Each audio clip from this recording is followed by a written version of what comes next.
For 15 years, one small storefront on Las Vegas Boulevard has drawn more curious visitors than almost any museum in America.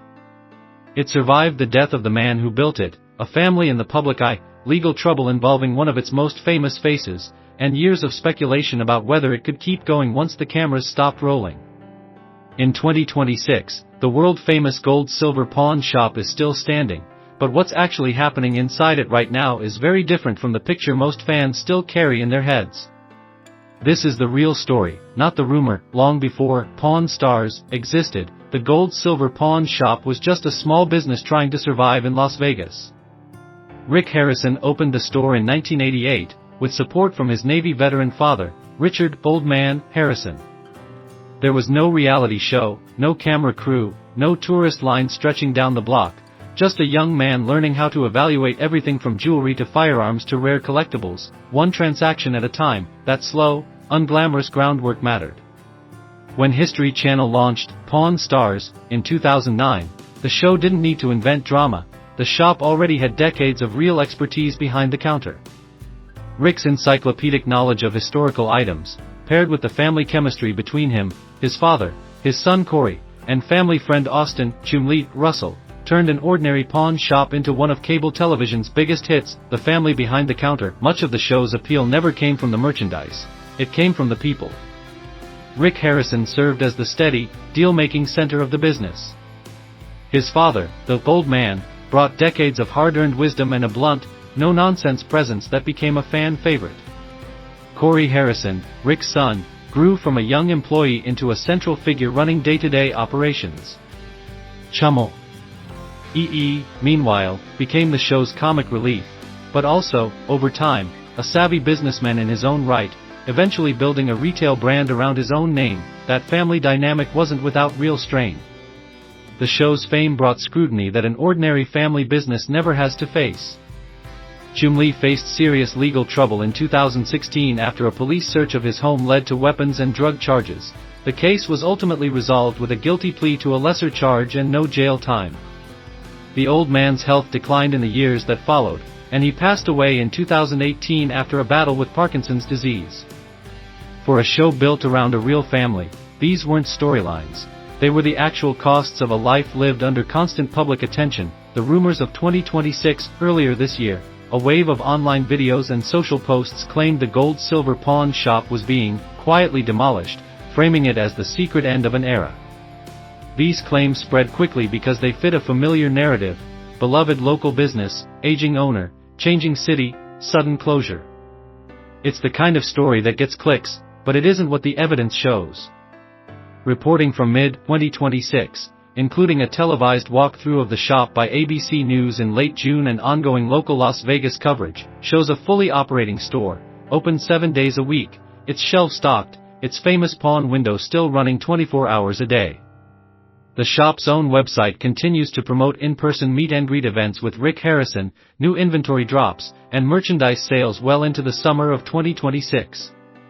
Whatever inspired the demolition rumor, it does not match what journalists and visitors have documented on the ground. That if anything, 2026 has been one of the strongest stretches in the shop's history, not its last. In a June 2026 interview, Rick Harrison described the business as having its best quarter in a decade, crediting rising consumer spending and a shift away from heavy borrowing. He pointed to a willingness to keep adjusting the business, testing new approaches and dropping what doesn't work, as the reason the shop has stayed relevant while so many other retail brands have struggled. That success isn't happening in isolation. Pawn shops across the United States have seen rising foot traffic as higher living costs push more consumers toward alternative lending and resale. Industry reporting from Modern Retail in mid-2026 noted that pawn operators nationwide expect continued growth as economic pressure persists. Publicly traded pawn chains have reflected the same trend. Escorp, which operates more than 1,000 pawn locations across 16 countries, posted record revenue in its second quarter 2026 results. Part of what's driving the shop's strength in 2026 is the metal in its name.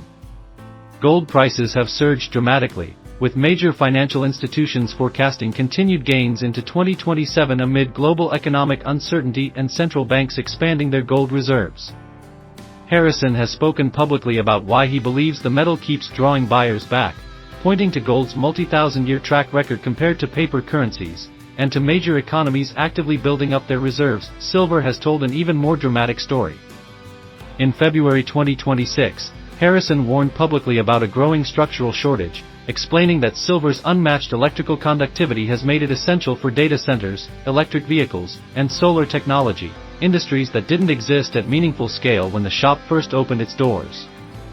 He described a persistent global deficit of roughly 200 million ounces a year and said silver was moving through his shop faster than he could restock it.